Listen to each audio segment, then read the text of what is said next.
Well, first of all, I'd like to thank very much Jim and Katie and Vernon for organizing this conference with a nice variety of interpretive approaches and research. And it's an excellent chance for me to reacquaint myself to some extent with my own research that had to do with William Z. Foster. It's close to 2 decades ago. So what I'm going to try to do today is summarize some of my more recent thoughts about Foster and some things that I came across in the Russian archives in the 1990s that I think bear consideration more so than they have been perhaps recently. I finally titled this paper that I'm giving to be, I called it From Haymarket to Stalin, with a question mark, some reflections on the radicalisms of William Z. Foster. As many of you probably know, Foster published a biography, an autobiography in 1937 called From Bryan to Stalin, which, I always found somewhat preposterous, since there really was not a single iota of populist politics in Foster's writings and activities. So with a sense of irony, but not entirely whimsically, I decided to try this title out on you, From Haymarket to Stalin, question mark, some reflections on William Z. Foster. In thinking about the leadership of the American Communist movement, especially in the years of its founding and establishment, I'm convinced that William Z. Foster remains an interesting and highly relevant figure. Theodore Draper, in his 1957 work on the first decade of the American communism, identified J. Lovestone and Earl Browder consecutively as the quote, dominant figures in early communism, and Louis Freine as the man who did more than anyone else to make possible the formation of the American communist movement in 1919. Despite his prominent role in the establishment of ties between the left wing of the Socialist Party and the revolutionary regime in the Soviet Union from 1918 to 1920, Freine's early communist career was dogged by allegations that he was an informant, and his influence waned following his appointment as a Comintern agent in Mexico in 1921. J. Lovestone was certainly a major figure, especially in the period 1926 to 1929, as he led factional struggles on behalf of the former Ruthenberg group of the party. But I think finally his influence lay primarily in the back rooms of the party and in Comintern conclaves until his dramatic expulsion from the party in 1929 in favor of William Foster. Earl Browder played an influential background role, largely as Foster's assistant in the party during its formative years, but obviously played a prominent public leadership role subsequently following his appointment as General Secretary of the party in 1950. I think if one were to specify a leadership figure who perhaps best represented the party's shifting ideological, political, and tactical orientations from the years of its emergence from the underground in 1922 through the period of its demise as an effective voice for left politics in America in the 1950s, I believe William Foster can easily qualify as the representative American communist. Foster ran for president 3 times on the Communist Party ticket, and Harvey Clare, in his careful demographic survey of communist cadre, ranked Foster first in terms of his total years of service on the party's central committee and involvement in various party administrative committees. Much new information has come to light since publication of Harvey Clare's study, but I believe that much of it that has been revealed since 1992 reinforces Foster's importance in representing major themes in the party's history. In noting Foster's close relations with the anarcho-syndicalist radicals of Chicago. In the 1910s, Melvin Dubofsky wrote that, quote, much of the history of 20th century American radicalism can be written in terms of the life and times of William Z. Foster, end quote. As a peripatetic labor activist and agitator beginning in the 1910s, Foster was a familiar figure to socialists, anarchists, wobblies, European syndicalists, and American trade unionists. His activism and writings in the 1910s, quote, the age of industrial violence, as it's been termed in America, were well known by Samuel Gompers, Tom Mann, and indeed Vladimir Lenin. He was certainly the only communist leader to have once met the President of the United States in the Oval Office in the midst of a national emergency that he himself had played a large role in engineering. Foster's personality and outlook were inextricably related to various early 20th century currents of American labor radicalism. Yet he was also the only individual among the Communist Party's leadership to remain in the movement from the first years of its development through its decline in the 1950s. And I believe this is key to understanding both the man and the movement. I began to be interested in Foster as a possible subject for research in graduate school while reading David Brody's classic books on the Great Steel Strike of 1919. Foster, of course, played a crucial role in organizing the strike, and partly because of Brody's brilliantly constructed new labor history, I at first found myself becoming more interested in the personal history and associations that led to Foster's extraordinary work in 1918 and 1919 and in his subsequent career as a communist. Although Foster became affiliated with the communist movement when he attended the first Congress of the Red International of Labor Unions, the Profintern in Moscow in July of 1921, at this point he was nearly 40 years old. An examination of Foster's pre-communist years reveals a rich and varied life and career, most strikingly as a member of a fluid and transient working class diaspora that knew few national boundaries. His father, James, emigrated to the United States as a Fenian political refugee, and his mother was a worker at English textile mills in Carlisle before emigrating to Taunton, Massachusetts. William grew up in the 1880s and 1890s in Philadelphia in a gang-governed neighborhood which bounded W.E.B. Du Bois' famous 7th Ward, and his family's neighbors included many immigrants from Germany, Scotland, Italy, France, and Cuba. An Irish revolutionary, William Carroll, quite prominent radical, by the way, lived 2 blocks from the Foster residence. Leaving Philadelphia as a young man, Foster found work in Cuba, Florida, New York, Texas, and Portland, Oregon. He journeyed around the globe as a paid ordinary seaman and participated in a refusal of duty on an English bark at age 22. He traveled to France in 1910 to report on the radical French labor movement at the behest of Vincent St. John of the IWW. And there he met radicals Gustave Hervé, Pierre Monat, and Alfred Rosmer, and witnessed firsthand an astonishing general railroad strike organized by the Confédération Générale du Travail in 1910. He witnessed giant SPD demonstrations in Berlin and attended a 1911 International Trades Union Congress in Budapest, where he gained prominence contesting the credentials of an AFL delegation in favor of the IWW. As a young man, Foster was a close follower of the international syndicalist movement, and a first syndicalist international emerged in 1913, some 7 years before the founding of the Profintern. As a radical journalist, he wrote many articles for the French journal Vie Ouvrière, as well as IWW's Solidarity. Foster began his employment in Philadelphia at age 16, his industrial employment at age 16, working in a giant type foundry, and in his subsequent wanderings, he worked where he could, primarily as a railway shop and yard worker. As a lumber worker in 1911, he became closely acquainted with the anarchist of Home Colony in Spokane, Washington. In turn, Foster developed close relationships with anarcho-syndicalists Jay Fox, Joseph Manley, and Esther Abramowitz, his future life partner.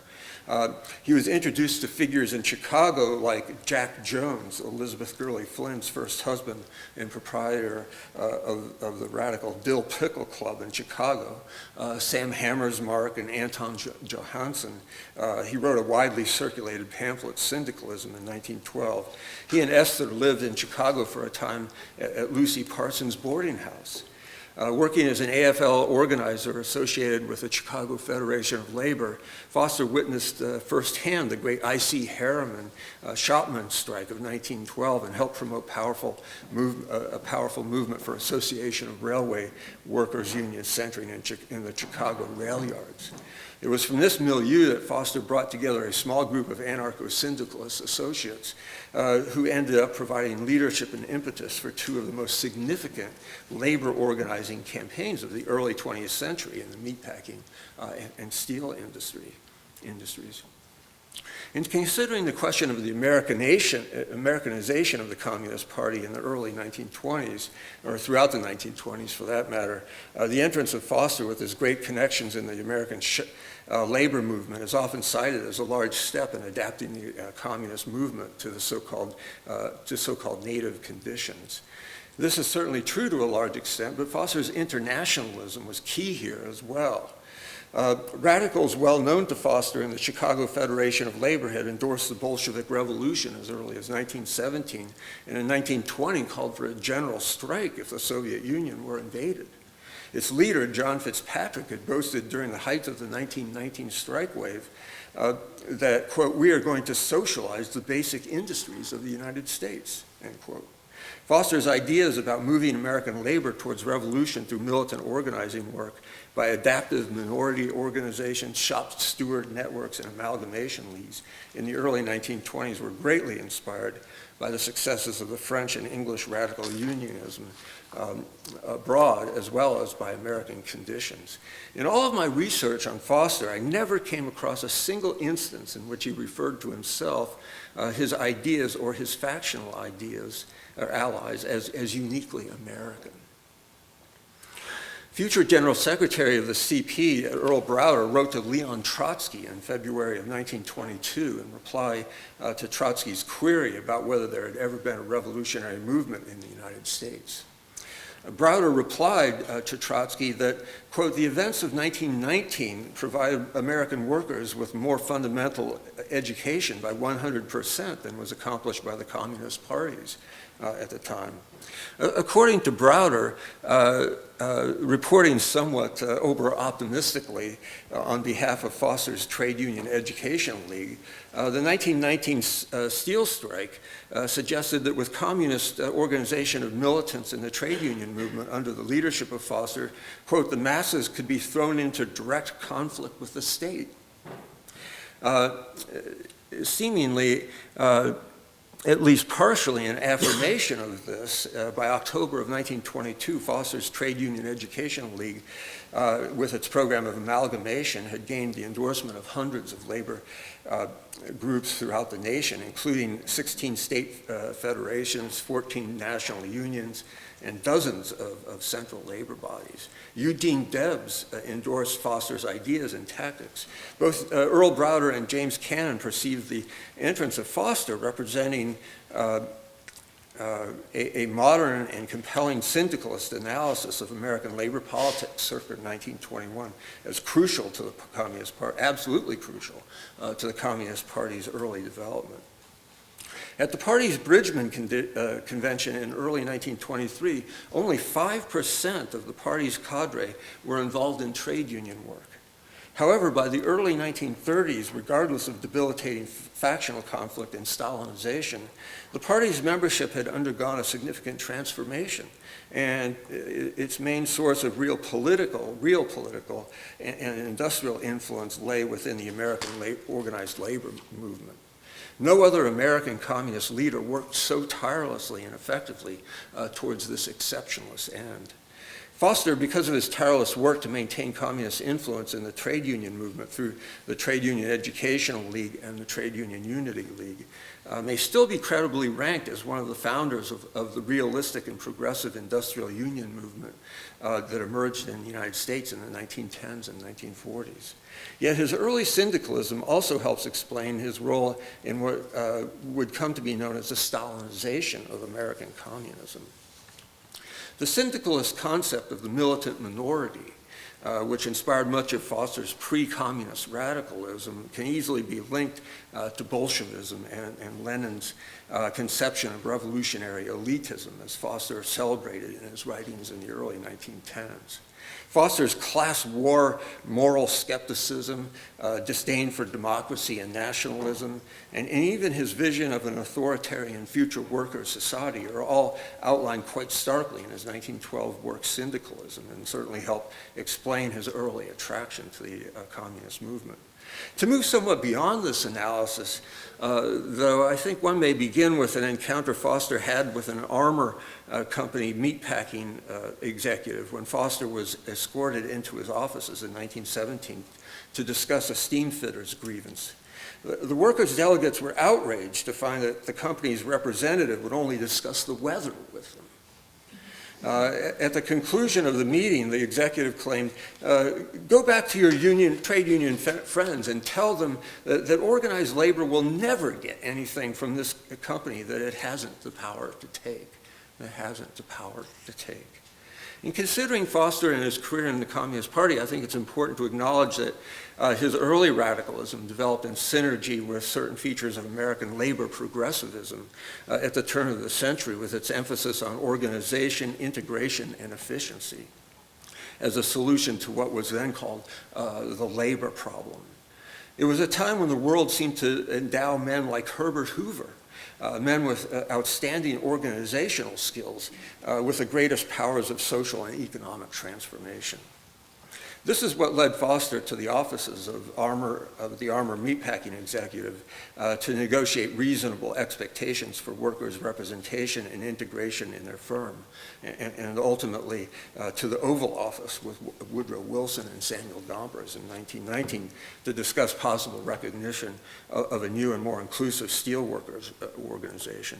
Yet the unraveling of the packing house and steelworkers organizing campaigns ultimately confirmed for Foster the fraudulence and frailty of Wilsonian promises of industrial democracy. Gompers' quid pro quo with Wilson during the war, as well, was ultimately inconsistent with Foster's particular brand of class war syndicalism. AFL membership doubled during the war, yet 23 states during this period also passed criminal syndicalism laws. And Eugene Dennis was thrown into Atlanta Penitentiary for giving a speech in which he advocated industrial unionism. According to Foster, real power for the working class would come first through organization, not the idle talk of industrial democracy. And this is a theme that recurs throughout Foster's writing and activism, is his de-emphasis of the talk and the words and the resolutions and the slogans of American communism and the politics in general. According to Foster, quote, the Socialist Party in this country collapsed because it was built upon talk instead of the solid foundation of radical organizing in the trade union movement. In Foster's world, power and talk were oppositional categories, not related to each other in any stable way. For him, the true power of the Communist Party came through its organizational strength, which in turn originated with the skill and energy of the elite militants of the Leninist vanguard. In tracing Foster's incipient Stalinism in the 1920s, I believe his close factional ally and former syndicalist James P. Cannon came nearest to understanding Foster's contempt for the words and talk of working class and ultimately communist politics. Cannon understood that Foster in the 1920s finally came to apotheosize the principle of organizational power above all else. He became known as Zigzag within the party because of his seeming willingness to adjust his politics to fit whatever changes in line that his sponsors in Moscow required of him. Cannon reflected in his correspondence with Theodore Draper in 1957 that he, quote, had the highest regard for Foster's ability in general and for his feel and skill as a mass worker in particular, a most essential quality which other leaders of the other faction seemed to lack, end quote. Foster was, in Cannon's words, the party's outstanding mass leader and most popular figure, and he carried himself well in that role. He symbolized the proletarian American orientation, which the party needed and wanted, and I thought he was justly entitled to first place as party leader and public spokesman. That's Cannon's in his letter to Draper, and one of his letters to Draper in 1957. However, I believe Cannon fell short when he ultimately attributed Foster's Stalinization to a defect in character, namely that he was supposedly, quote, a slave to ambition, to his career. Elsewhere, Cannon's analysis is more interesting and historical. He noted that Foster's tactics were partly forged by the syndicalist cult of action in the pre-war years. Foster's American pragmatism was especially empowering, enabling him to get things done as a brilliant labor organizer.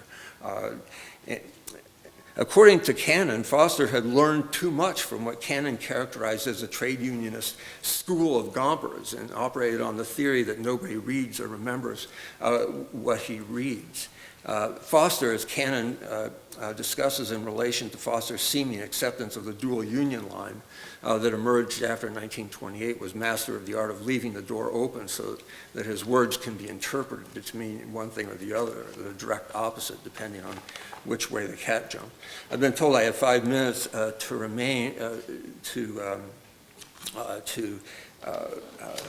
to finish here, and I'll go over essentially my last points. Cannon said that, Cannon concluded that Foster was principled, though. He said his ultimate principle was radicalizing and expanding the labor movement, and so, the Leninist party organization, which was, perhaps the 20th century's greatest political innovation, according to E.J. Hobsbawm, would somehow enable the American labor movement to at least match the power of the modern corporations that seemed to rule Foster's world.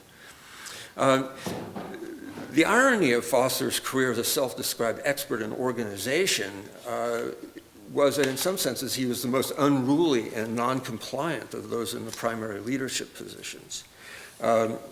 In 1925, he led a short-lived but highly significant revolt of his majority faction against the Comintern cable that awarded leadership of the party to the Lovestone Group. In 1928, 1929, he openly clashed with his powerful Stalinist liaison in the Profintern apparatus, Solomon Lazovsky, over the party's call for the establishment of dual unions and abandonment of the Save the Union slogan.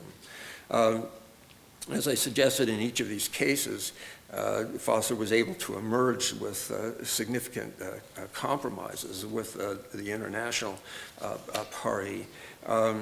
And even Lovestone, in recounting to his factional allies a personal meeting with Stalin, acknowledged that Stalin had been respectful of Foster's extensive trade union connections and cautioned Lovestone not to, quote, press him too hard.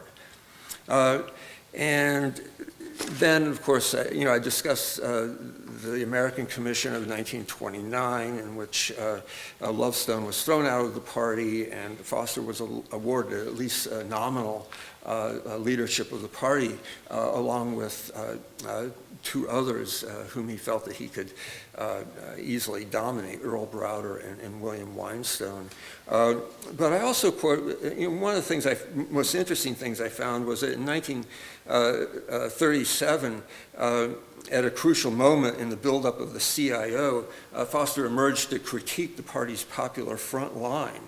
In March through November, a series of wildcat sit-down strikes in the auto industry in Detroit raised fundamental questions relating to the Popular Front.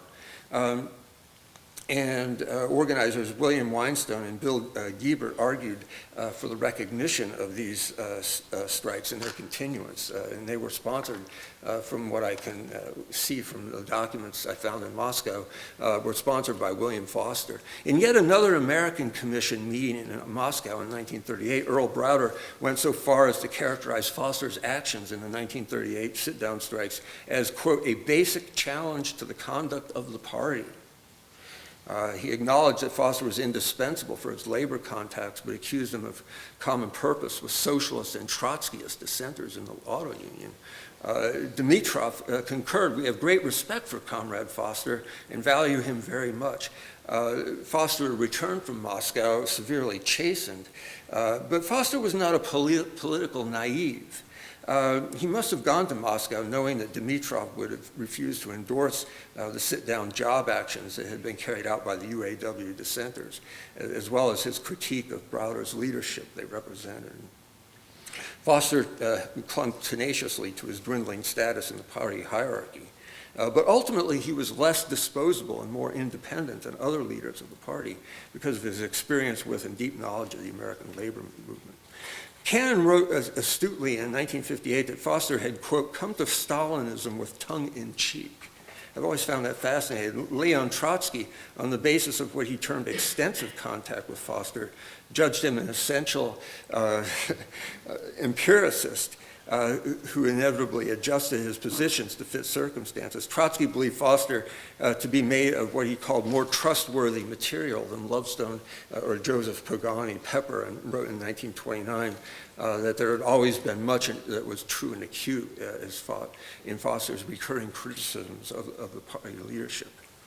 Significantly, J. Peters, an influential party underground operative, termed Foster in a confidential report in the 1930s as essentially a syndicalist who would ultimately be unlikely to lead the party. It should be added that Foster was never trusted with an overseas Comintern assignment, and I've come across no evidence of Foster's involvement in the extensive espionage apparatus operating within the party, despite his intensive involvement with party organization at other levels. The process of Foster's Stalinization, I believe, was much more drawn out than has often been portrayed. Elements of his class war syndicalism can be glimpsed in his endorsement of or acquiescence in the complex and fateful decisions leading to the Wallace campaign, the formation of an underground apparatus, the squelching of party reform in the 1950s. I guess I'm concluding with, I'm kind of skipping over some things here, some points I wanted to make, but maybe we can discuss later. Foster died in Moscow in 1961, but not before voicing his disapproval of the Sino-Soviet split to Khrushchev himself when the Soviet leader visited his hospital bedside. William Foster, like much of the rest of the world, was undoubtedly quite impressed by Soviet achievements at the time of his death. He had, after all, witnessed firsthand the famine conditions of Moscow in 1921. And in 1961, the year of his death, he was personally introduced to Yuri Gagarin. Foster received a full state funeral in Red Square, but he was not to be interred in the Kremlin wall along with American communists Charles Ruthenberg, William D. Haywood, and John Reed. Instead, Foster's ashes were deposited in the Waldheim Cemetery in Chicago, not far from the anarchist martyrs who had inspired him in his earliest years as a labor agitator. Thank you very much. Thank you, Andrew. And now we have Jim Ryan. Thank you. And there'll be time after for questions.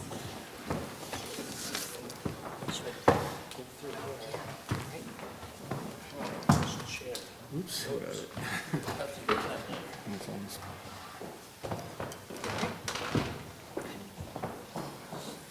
I'd like to thank all of you for showing up this early in the morning, and I hope that this paper will be worth the sacrifice.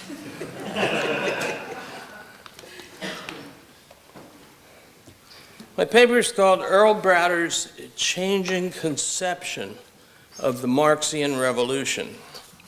Most American historians have heard the name Earl Browder. Almost as many know that he led the Communist Party of the United States, CPUSA, during its heyday, 1932 to 1945. These were years when the party reached its modest membership zenith of about 80,000 members, but exercised influence among many times that number. Under Browder, the CPUSA once played an important minor role in America's politics, labor movement, and cultural life. Browder's communists attempted to use working-class Americanism, so ably described by historian Gary Gerstle, to build a mass radical movement. In doing so, the USA achieved respectability previously unknown and largely forgotten by the 1960s. Furthermore, according to historian and political scientist Harvey Clare, the communists even enjoyed a measure of prestige in some circles. After 1935, they appeared in nearly every walk of American life and displayed an ability to dominate organizations filled with non-communists, such as the Minnesota Farmer Labor Party and numerous Congress of Industrial Organizations, or CIO, unions. Indeed, Browder's achievements seem even more remarkable now than they did in the late 1930s. Historians today know that both American and Soviet government documents reveal that Browder acted as a talent scout and partial director of non-atomic espionage in the United States. If many of Browder's actions have become widely known since the late 1970s, the same cannot be said for knowledge of his personality. Most accounts portray the same familiar, hardworking, overachieving, quiet man whom party apparatchiks during the 1930s found strangely aloof. What colleagues did not know was that beneath Browder's busy yet relaxed exterior lay a steely determination to achieve whatever he happened to value most at the time. Many historical accounts relate Browder's response to outside events. The time has come to show that Browder initiated many of the changes in his life, some carefully thought out, and others dangerously reckless.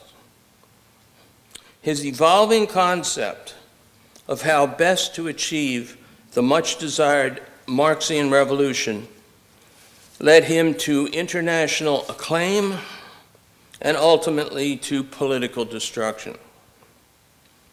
Browder was the 8th of 9 children born in 1891 to William Browder and his second wife, Martha. They lived in poverty in Wichita, Kansas, and William espoused first populism, then socialism. By 1900, William had suffered some type of breakdown and became an invalid. Earl was forced to drop out of school at age 9. He never rebelled against his parents' values and eagerly joined the Socialist Party at age 15 in 1906. As did the rest of Browder's family, he believed the Socialist Party would never usher in a better society through either evolution or revolution. Earl left the party when the membership recalled Big Bill Haywood from its National Executive Committee in 1913. Thereafter, Browder, an accountant by day, roamed Kansas's left-wing political haunts in the evenings. For several years, he possessed no vision of how to achieve a Marxian revolution. He joined local affiliates of William Z. Foster's Syndicalist League of North America, headed an AFL bookkeepers union, and managed a farmers cooperative. The one cause that held his attention during his 20s was resistance to the Selective Service during the First World War. This conflict brought his imprisonment for non-registration and conspiracy. He spent the last 16 months of his incarceration in Atlanta Penitentiary. While he was there, a bourgeois revolution overthrew Russia's Tsar. 8 months later, V.I. Lenin's Bolsheviks pulled a coup that replaced the new government. Browder finished his terms on December 5th of 1920 and emerged a militant Bolshevik supporter. Most of Lenin's writings had not yet been translated into English, yet Browder felt instinctively that the Socialist Party would never bring about the much-desired revolution. Browder callously abandoned a young wife and small son, traveled to New York City, and joined the Communist Party. He could not have chosen a more fortuitous time. By coincidence, 3 representatives of American factions in Moscow were visiting the United States. Their mission was to recruit a working-class delegation to the first Congress of the Red International of Labor Unions, or RILU. Commonly known by its Russian abbreviation Profintern, the RILU began operations in July of 1921. Theoretically subordinate to the Communist International, or Comintern, it already possessed its own staff, funds, and networks in foreign countries. The visitors liked Browder's Midwestern and AFL backgrounds, and that he could help break the widespread stereotype that most ranking communists were Jewish. They asked Browder to join the American representatives to the Congress as a delegate from Kansas's left-wing miners, an AFL union. After Browder darted about the country, enlisting delegates possessing union support, the visitors named him to head the group. Organizing this one overseas project did not make Browder America's top communist, but it signaled his arrival to the second stratum of leaders. In Moscow, the Soviets whom Browder met overwhelmed him with their friendliness, education, and sharp intellects. Their respectful attention, despite his lack of formal schooling and modest achievements, intoxicated him. The communists had overthrown the government of a large, if backward, nation, and were now winning the Russian Civil War that followed. Surely, the Comintern was the Marxian revolution he had dreamed of during his lonely months in Leavenworth. A mere 5 years earlier, Browder had overcome the poverty he had inherited. Now, by contrast, he faced the opportunity to help remake the world. Browder had invited his old Syndicalist League associate, William Z. Foster, to join the Moscow trip as an observer. By now, Foster had become America's top left-wing unionist. When he decided to join the Communists, the Profintern made Foster's Chicago-based organization its American section. Moscow gave Foster a budget and appointed Browder as his assistant.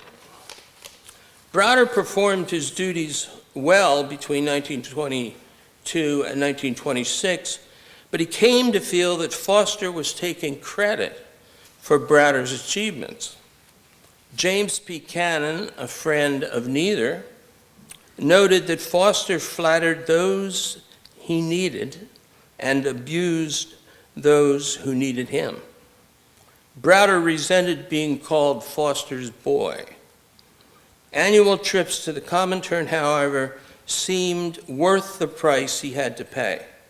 Indeed, on his very first visit to Moscow, Browder started a long, auspicious friendship with Profintern boss Solomon A. Lovzovsky. V.I. Lenin died in 1924, leaving behind a power struggle. Before his contemporaries, Browder decided that Stalin would win.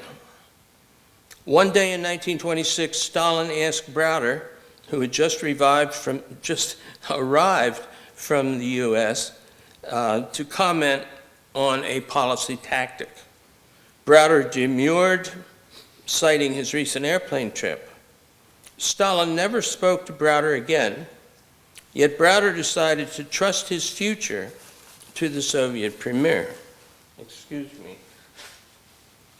I live in a hot climate, and cold air causes a reaction. One day in 1926, Stalin asked Browder, Stalin never spoke to Browder again, yet Browder decided to trust his future to the Soviet premier. To Browder, the Marxian revolution was now Joseph Stalin, who industrialized the Soviet Union and who would later successfully repel Nazi German invaders.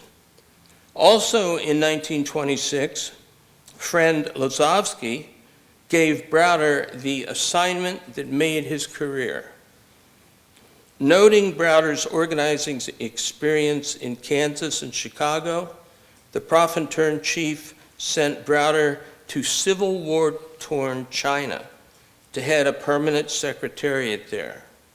While avoiding nationalist troops, Browder demonstrated perhaps his greatest character strength, the ability to overcome challenges for which he possessed no previous training. Browder returned to the United States via Moscow in January 1929.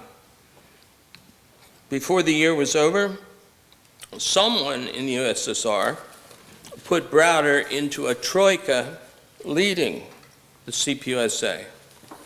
The communists were the first to mount massive demonstrations and hunger marches on city halls across the land.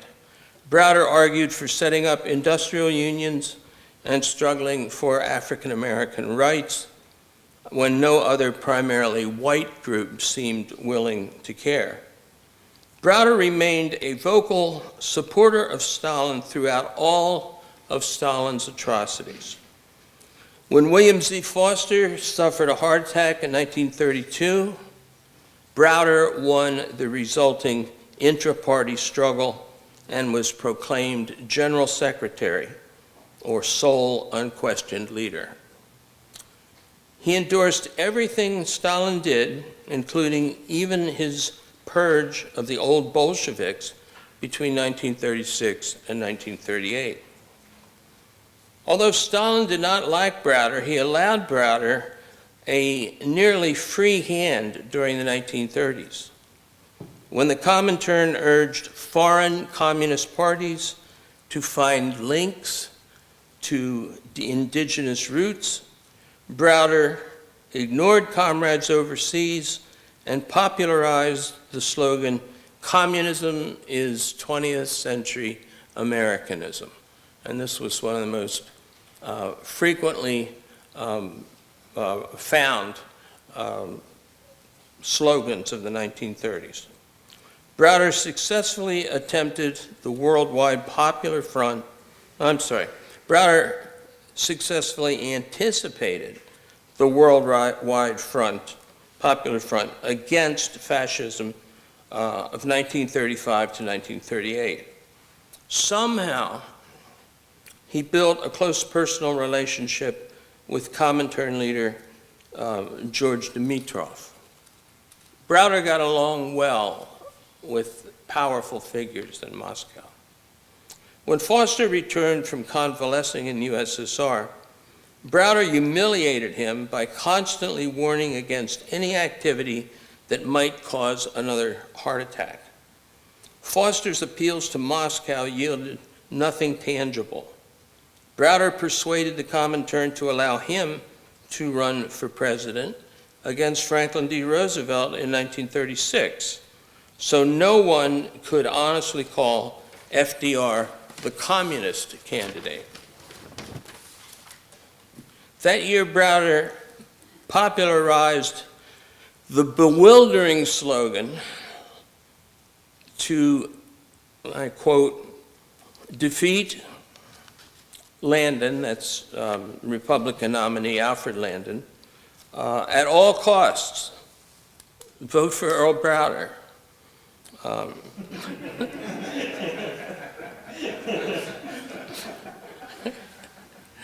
In 1938, Browder invented the so-called Democratic Front and convinced the world communist movement in Moscow to accept it as the peculiarly American form of the Popular Front.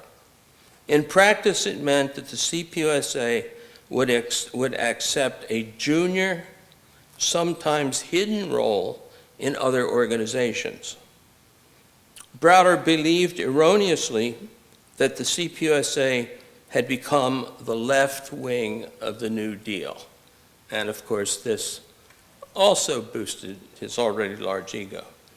In 1940, the US Congress passed the Voorhis Act, forcing organizations with international ties to register with the government.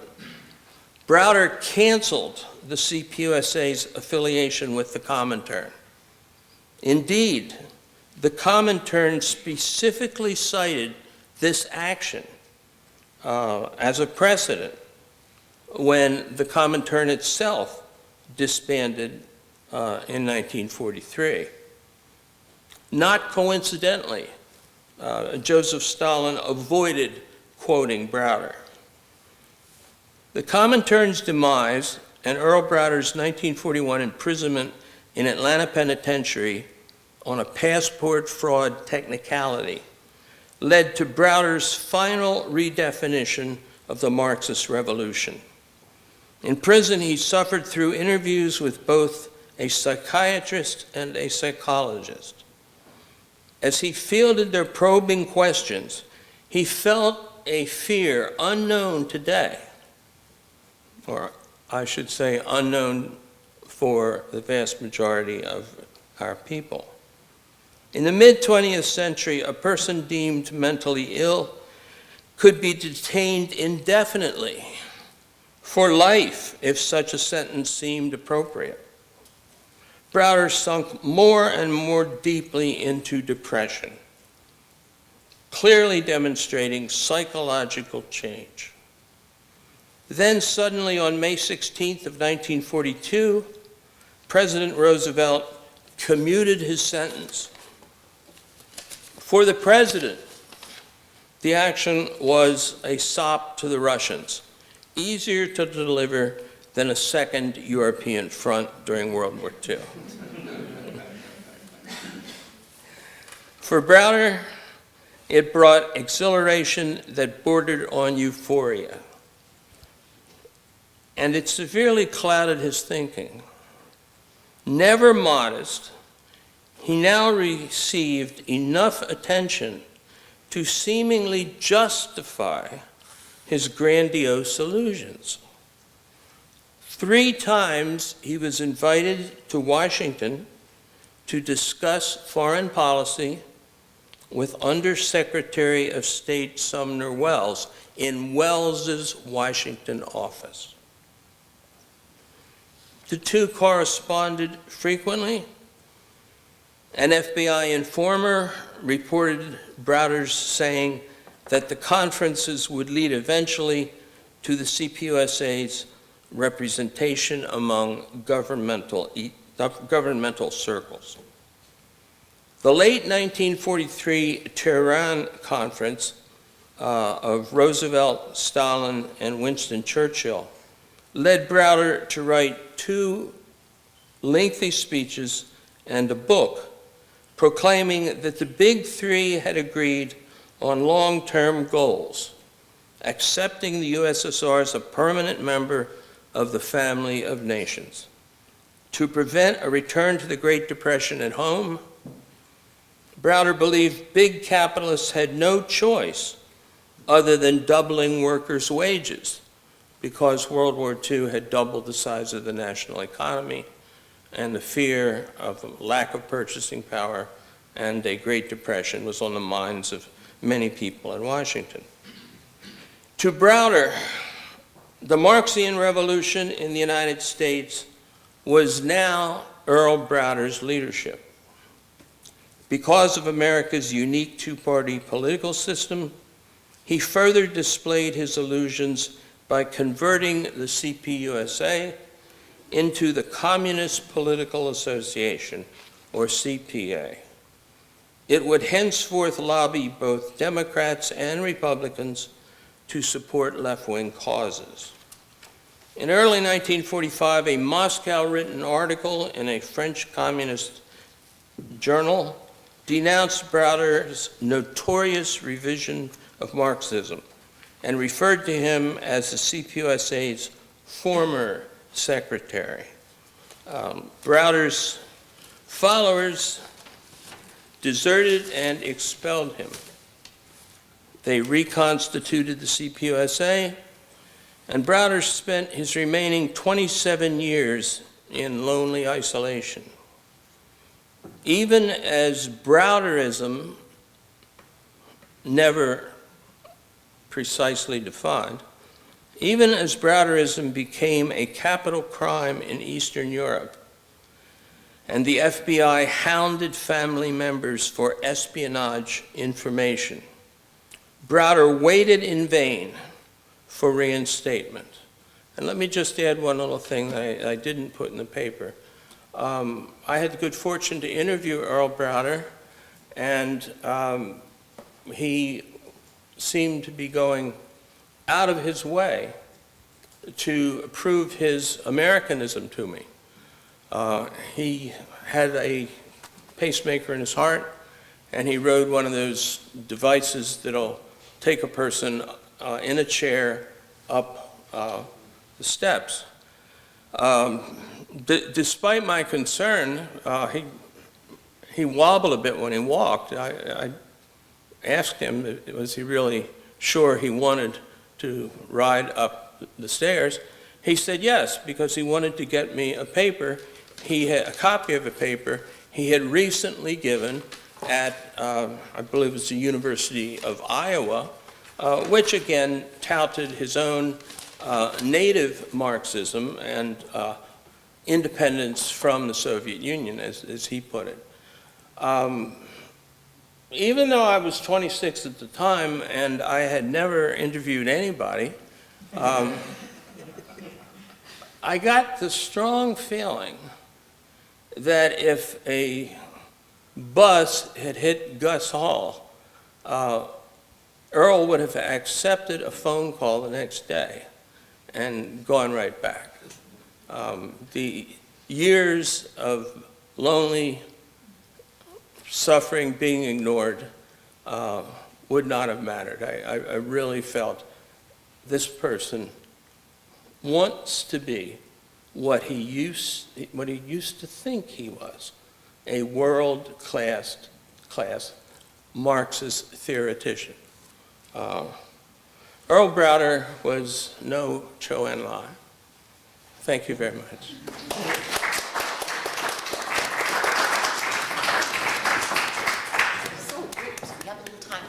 questions of our speakers, of the two here anyway. Bob could entertain questions perhaps later if we can bring him back from California. So I'll let you raise your hands and I'll call on you, and then our speakers will be happy to address your questions. If you have any. Yes, please, Victor. So this is Ed.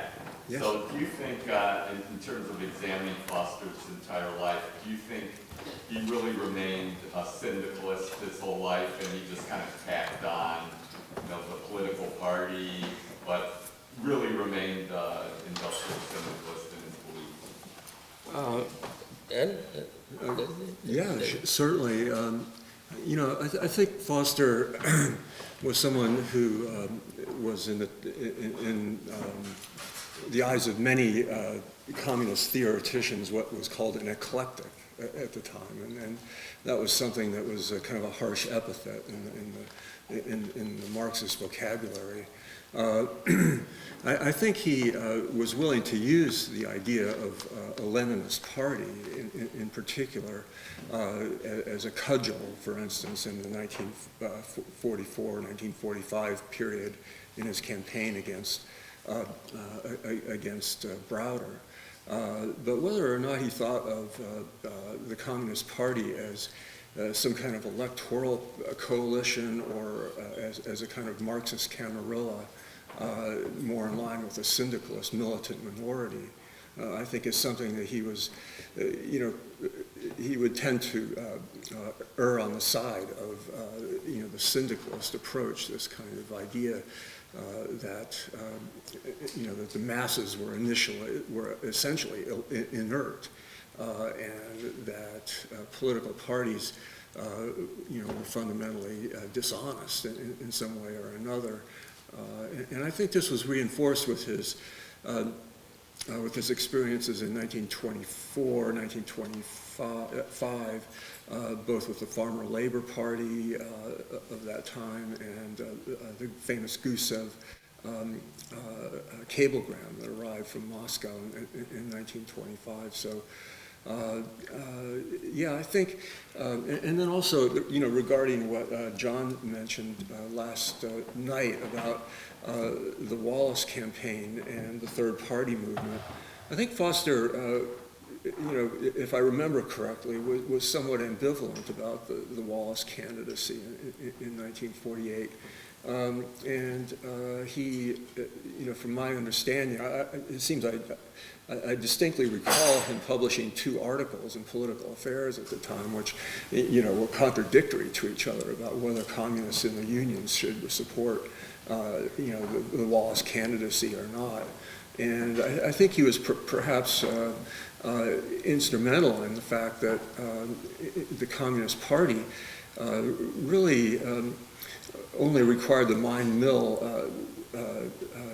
workers to endorse the Wallace candidacy, and left, for instance, the UE, you know, which was the largest communist-dominated union at the time, explicitly left the UE free to let its locals decide whether to endorse Wallace or not. And there's also an FBI. If I may, just so we can have some more questions. Okay, yeah, sure. Thank you. Yes. I'm going to ask a counterfactual, which we're not supposed to do. Wonderful. Ultimately, did it make a difference who was in the leadership? Browder, Foster, Lovestone? I mean, would the story look different at the end had leadership struggles played out differently? Well, I think that at the time, the leadership struggles meant very much to the people involved. As for the rank and file, I put in the book that if the rank and file had had their choice of a leader, they almost certainly would have chosen Foster. Browder was where he was because he was, as I saw it, extremely ambitious and very good at making friends with the people in the highest positions of the Comintern and the Profintern. Now, he didn't make friends with Stalin, but Stalin didn't do all the work. And so here were contacts that I don't believe Foster ever enjoyed. George Dimitrov was considered an enormous hero. He had been put on trial for burning down the Reichstag. The Reichstag fire, of course, led to Nazi rule in Germany. And at the time of Dimitrov's trial, the German judiciary had not been totally undermined. Dimitrov defended himself very well, had both Goebbels and Goering lost for words, which in itself was quite an achievement. Maurice, I'm not really sure how to answer counterfactual questions. Okay, yes, Harvey? Yeah, following up on Morrison's point and segueing on something that Ed said, I think it's true that you know, I never saw any indication that Foster ever had anything to do with Soviet espionage, which is interesting because Lovestone, Browder, and Dennis all did. And so the question is there something that the Soviets were suspicious about Foster? I mean, did they not trust him? Did they think he was too independent, or could be too independent, too popular? And that helps account for the fact that they never installed him, really, as party leader. Yeah, that's an excellent question, and I think the Peters report, the confidential report in his personnel file in 1932, speaks to that directly. And you know, Peters, of course, was, I'm not sure, you may be familiar with his background more than I am, but you know, I'm sure you are. But nonetheless, he explicitly stated in this report that because of Foster's syndicalist tendencies and the suspicion of many people in the party leadership that he had joined the Communist Party only to further his trade union educational league, meant that he was, quote, unlikely to be able to lead the party. And, you know, essentially, he didn't have a Marxist political viewpoint. So I think that pretty much establishes the fact that, highly placed figures in, you know, the apparatus, the shadowy apparatus that was, you know, represented the connection, you know, the integument between the Soviet Party and the American Party, really was in favor of someone other than Foster, someone whom they felt that they could dominate more easily.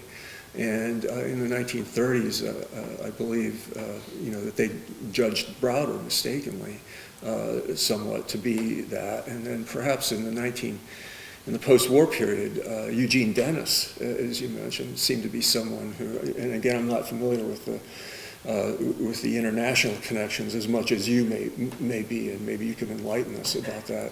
Eugene Dennis seemed to be the one who was in charge primarily of the Wallace campaign and the decision to go underground.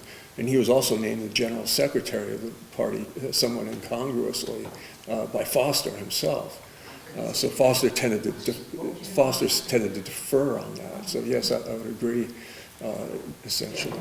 Dan, may I have Daniel? Oh, let me have maybe a couple more questions. So I'll say Daniel, John, and Stan. Okay, so that'll be it. So thank you. Please, and if you could try to keep your responses as brief as possible, just so that's okay. We all have some. We'll have more time. This way we can chat over coffee. Okay, I promise.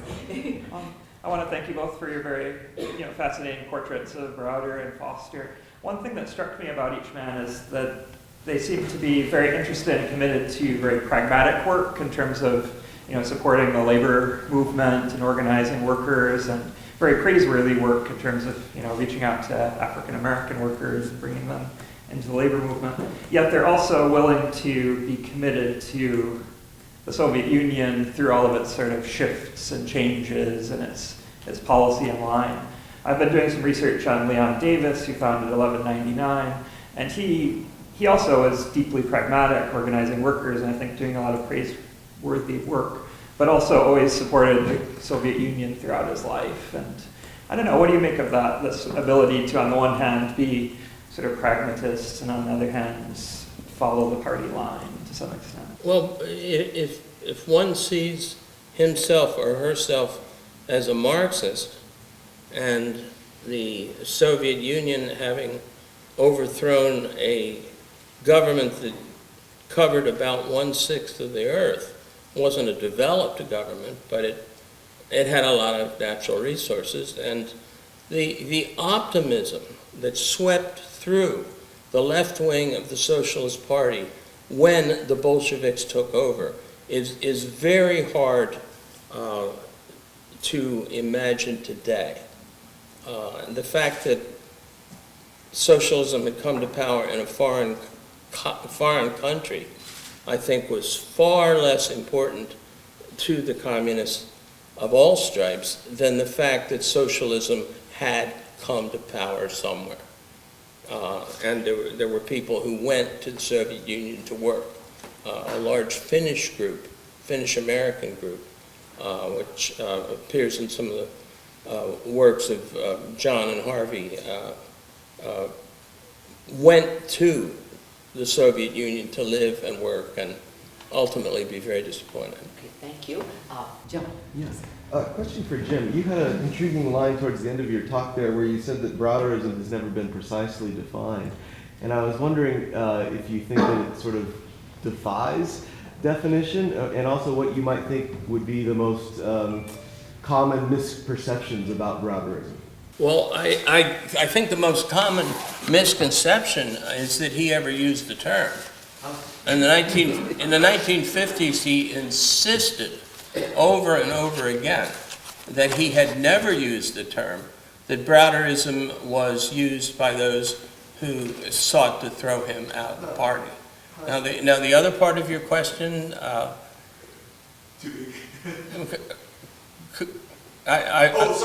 you're asking me to restate it. Yeah. Just whether you thought that Browderism essentially defies definition. Is that the reason why it's never been precisely defined? well, I think it's so amorphous as a handy tool to throw at somebody you don't like, especially if you're a Marxist. It's something to throw up at the wall and hope it sticks. Okay, Stan, was it? I was going to ask Ed, the story you told about Forster and Stalin's own story, they parallel each other as operators, as kind of party bosses, people that could run around and get people organized. Do you see any evidence that Stalin recognized that Forster played on that?